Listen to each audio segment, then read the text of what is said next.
ขอบคุณพี่ตีครับก็ต้องขอบคุณพี่ตีนะครับแล้วก็ขอบคุณทุกท่านที่มาในวันนี้นะครับเมื่อ2 อาทิตย์ที่แล้วผมไปพูดผมแท็กอะไรเนี่ยพูดที่งานคุณบอยวิสุทธ์ไม่แน่ใจห้องนี้รู้จักคุณบอยวิสุทธ์หรือเปล่านะครับผมไปเป็นเกสให้แกแล้วก็ใช้สไลด์เดียวกันนี้ในงานนั้นเนี่ยคนเข้าฟังเนี่ยต้องจ่ายค่าเข้าฟังเกือบ10,000 บาทต่อ1ที่นั่งนะครับผมคิดว่าวันนี้ทุกท่านโชคดีไม่ต้องจ่ายต้องขอบคุณพี่ตีครับที่เขาเห็นในสิ่งที่ผมพูดแล้วก็มาแชร์นะครับก็อยากจะแชร์ผมชื่อวินิตลิมเจริญนะครับก็เรียกสั้นๆว่านิดก็ได้นะครับเดี๋ยวก่อนที่จะไปเช็คอะไรอื่นไม่แน่ใจว่ามีแอดไลน์เข้าห้องบางอย่างผมตั้งห้อง low cost marketing ไว้นะครับผมมีเกมเล่นสนุกด้วยนะวันนี้ก็คือเดี๋ยวเข้าไปในห้องก็ได้ครับ low cost เดี๋ยวแอดเบอร์ผู้ช่วยผมไปก็ได้นะครับน้องช็อปนะครับเบอร์นะครับ0841152565นะครับแอดไลน์น้องเข้าไปแล้วเดี๋ยวเขาเชิญเข้าห้องนะครับเกมไม่มีอะไรมากครับผมอยากเก็บภาพความประทับใจไว้วันนี้ใครถ่ายภาพแล้วก็ส่งไปทิ้งไว้ในห้องนั้นเดี๋ยวผมจะเลือกภาพที่ดีที่สุดนะครับผมแจกกระเป๋าพี่แอร์กระแดงเดินทาง1 ใบอยากได้ไหมครับฟรีโอ้ผมว่าโคตรคุ้มอ่ะฟังก็ฟรีได้ความรู้นะครับได้ของกลับบ้านงานอย่างนี้ไม่มีที่ไหนในโลกนะครับเดี๋ยวก็แอดเข้าไปนะครับอันนี้ไม่มีใครสนใจสไลด์ผมเดี๋ยวผมทำคุณตานะครับผมนะครับเมื่อประมาณ9 ปีที่แล้วครับในตำแหน่งวิศวกรคอมพิวเตอร์นะครับผมจบปริญญาตรีด้านวิศวกรอิเล็กทรอนิกส์นะครับแล้วก็ปริญญาโทด้านการตลาดนะครับออกมาทำอาชีพที่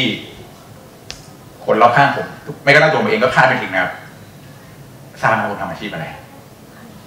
รู้จักนามบัตรดูนี่ก็ได้อันนี้แผนที่ร้านผมนะไม่ใช่ดีมเวิร์ คือผมเป็นคนชอบอะไรที่มันแบบอย่างเงี้ยก็คือมันข้อดีของการเป็นเจ้าของธุรกิจอย่างนึงคือเราชอบอะไรเราก็ใส่จัดเต็มได้เต็มที่ผมชอบอะไรที่เป็นแบบนี้ผมก็ทำแบบทั้งที่มันจะขัดกันหน้าตาผมก็ตามนะ ผมทำอาชีพซ่อมกระเป๋าเป็นอาชีพที่มีใครในห้องนี้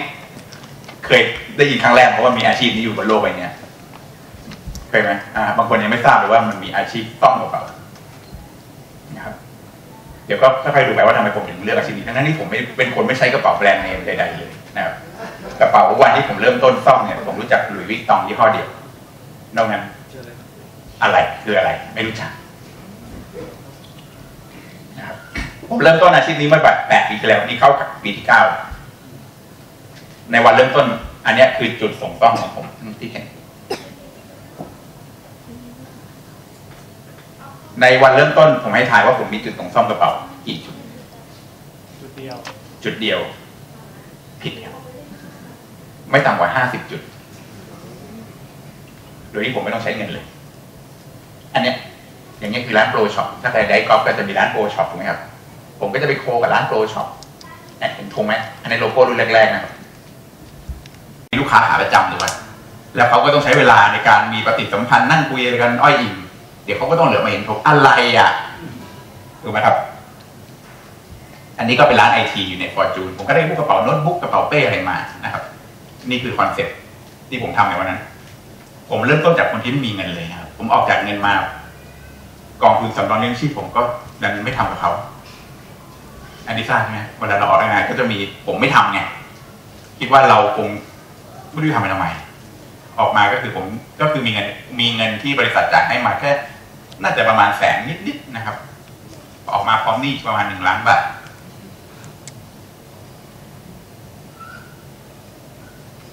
นี่คือในยุคปริมาณกระเป๋าที่มันเข้ามาบางวันมันคือแค่จะล้นนอกร้านเลยนะครับ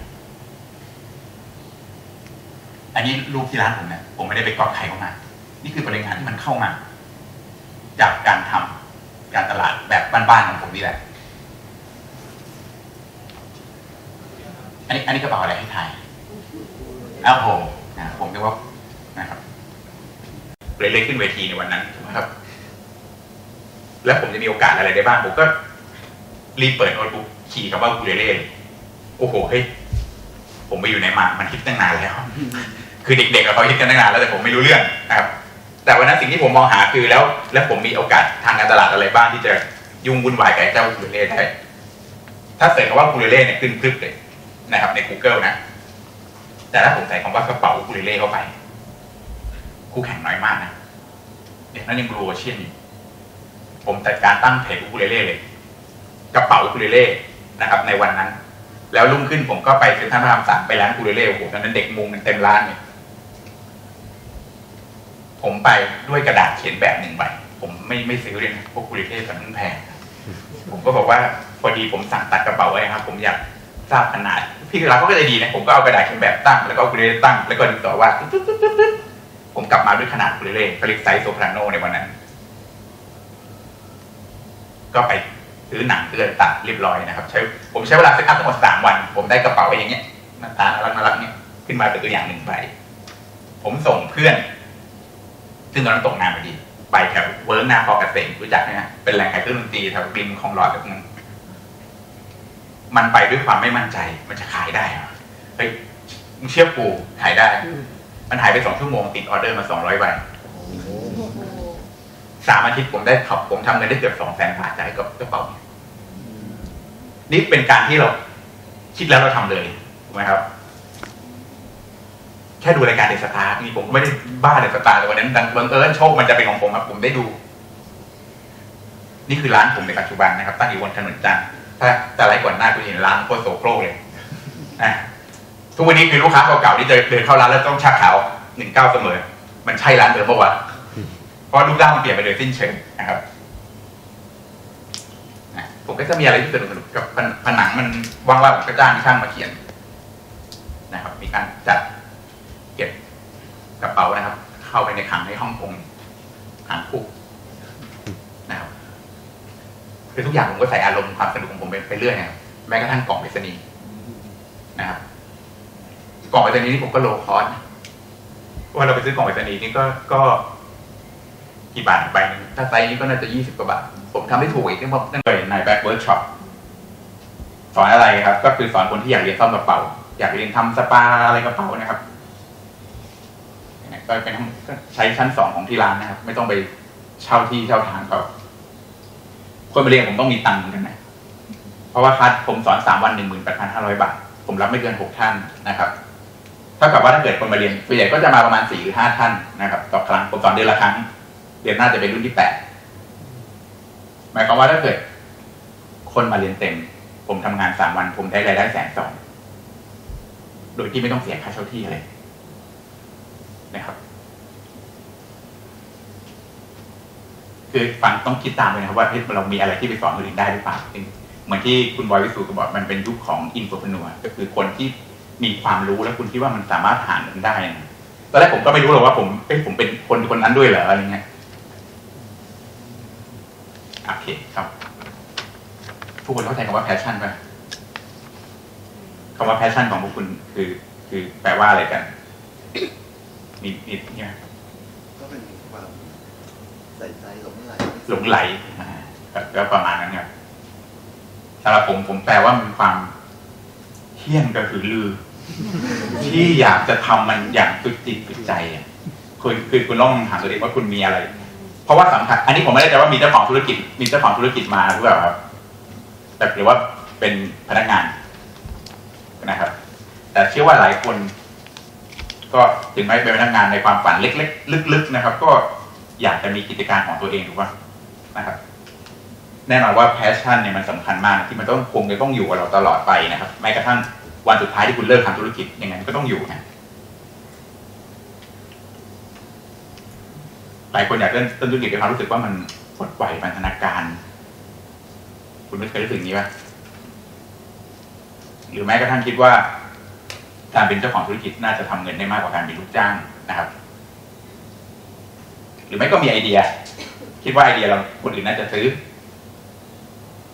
บางคนอยากมีธุรกิจของตัวเองเพราะว่าอยากมีเวลาให้กับลูกได้ทำงานอยู่กับบ้านเลี้ยงลูกไปด้วยเหล่านั้นมันคือแพชชั่นหรือเปล่ามีเคสหนึ่งครับที่ผมคิดในห้องนี้ผมเชื่อว่าถ้าถามไปต้องมีสักคนหนึ่งที่อยากมีธุรกิจกาแฟร้านกาแฟเล็กๆนี่นะครับ ยกมือเลยมีใครอยากมีธุรกิจร้านกาแฟเล็กๆเป็นของตัวเองใช่ไหมครับทำไมถึงอยากมีธุรกิจร้านกาแฟและที่สำคัญนะครับมันต้องเล็กๆด้วยนะถูกปะใหญ่ไม่ได้นะเพราะถ้าใหญ่มันจะไม่ใช่เหมือนธุรกิจในฝันนะที่มันเป็นอย่างนั้นเนี่ยเพราะว่ามันไม่เกินเอื้อมเราไงในความรู้สึกเพราะเรารู้สึกว่าร้านกาแฟเนี่ยมันดูดีดูมีชาติมีตระกูลดูมีคาแรคเตอร์ด้วยครับแต่ถ้ามันใหญ่เกินมันก็ไกลเกินฝันถูกไหมครับเราก็เลยเอาเล็กๆเพราะคุณคิดถึงภาพนี้เพราะคนส่วนใหญ่คิดถึงภาพลักษณ์ก่อนผลลัพธ์ถูกไหมครับถ้าย้อนกลับดูสไลด์ผมนะผมเปิดร้านซ่อมกระเป๋าในวันที่ผมมีเงินเริ่มต้นแค่100,000 กว่าบาทต้นๆนั่นแหละผมยังไม่ได้ทำร้านไม่ได้ทำอะไรเลยด้วยทั้งที่ผมอยากทำบรรยากาศว่าอยากให้ร้านมันดูดีมีอะไรมีนะ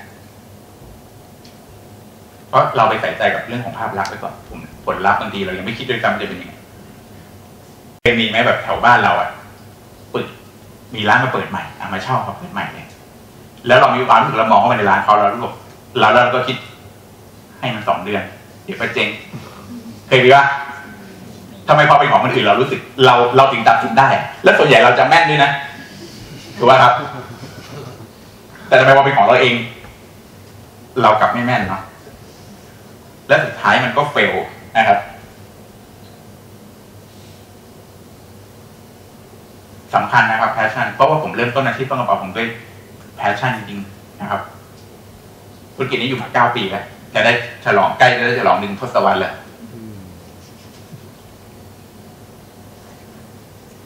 อันนี้ผมก็เป็นศัพท์ที่ผมคิดขึ้นนะคือผมไม่ได้มีหนังสือผมก็เลยโยงไปหนังสือผมมากหน่อยอารมณ์ออกโรงนะครับเหมือนที่เรานั่งอยู่ในเนี่ยเป็นเธียเตอร์เนี่ยโรงก็คือโรงหนังนี่แหละคุณจำความรู้สึกเวลาคุณไปดูหนังแล้วหนังจบตอนจบได้ว่าถ้าคุณไปดูหนังรักคุณจะออกคุณไปดูกับแฟนไปดูหนังรักคุณจะออกมาด้วยความรู้สึกไงโอ้โหนะหนังผีอะไรครับดูหนังผีคุณจะออกจากโรงมาด้วยความรู้สึกไงจากที่เคยกลับบ้านกล้าขึ้นชั้น2ก็ไม่กล้าให้ขึ้นไปเปิดไฟก่อนถูกปะถ้าเป็นหนังเฉินหลงเนี่ยโอ้โหใครอย่ามาเหยียบตีนกูนะมึงมีป่ะคุณมีอารมณ์แบบนี้กันป่ะใช่ไหมครับแต่คุณแค่วนที่จอดรถเจอรถคนอื่นตัดหน้าเมื่อกี้รักกันอยู่ดีๆแม่งถูกป่ะ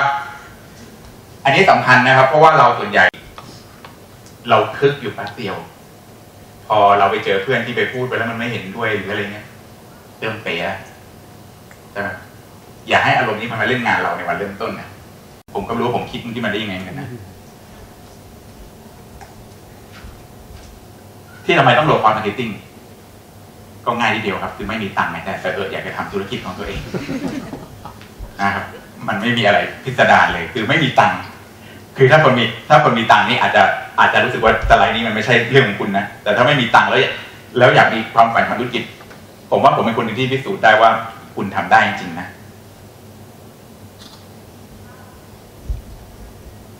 คอนเซ็ปต์ของคนโลคอสมาร์เก็ตติ้งนะครับอย่างผมนะthink big ไม่มีอะไรครับไม่มีอะไรมาห้ามคุณว่าคุณไม่มีตังค์แล้วคุณจะคิดการใหญ่ไม่เวลาคุณเจอปัญหาเนี่ยมันจะไม่สมน้ำสมเนื้อเลยนะเพราะฉะนั้นคิดใหญ่ไว้เลยเวลาคุณเจอปัญหาคุณรู้สึกปัญหามันนิดเดียวนะครับเพราะยังไงคุณต้องเจออยู่แล้วคำว่าปัญหาแต่ว่าเริ่มต้นให้มันเล็กๆอย่าโอ้โหให้มันแบบคอมพลีทในวันเริ่มต้นทุกอย่างมันเป็นไปไม่ได้ครับแต่ว่าเราต้องทำเร็วสิ่งหนึ่งที่คนตัวเล็กอย่างเราจะเอาชนะยักษ์ใหญ่ได้ก็คือความเร็วเพราะเรามีทรัพยากรที่ได้เปรียบเขามากที่สุดก็คือเวลาที่เรามีเวลาเยอะเพราะว่าเราไม่มีลูกค้าไงมันก็เลยไม่มีใครมาวุ่นวายกับเราก็เลยมีเวลาเยอะเพราะฉะนั้นนี่คือเราต้องใช้ตรงนี้ให้เป็นข้อได้เปรียบนะครับทำทุกเวลาทุกอย่างคือคิดให้มันเข้าเรื่องเราให้ได้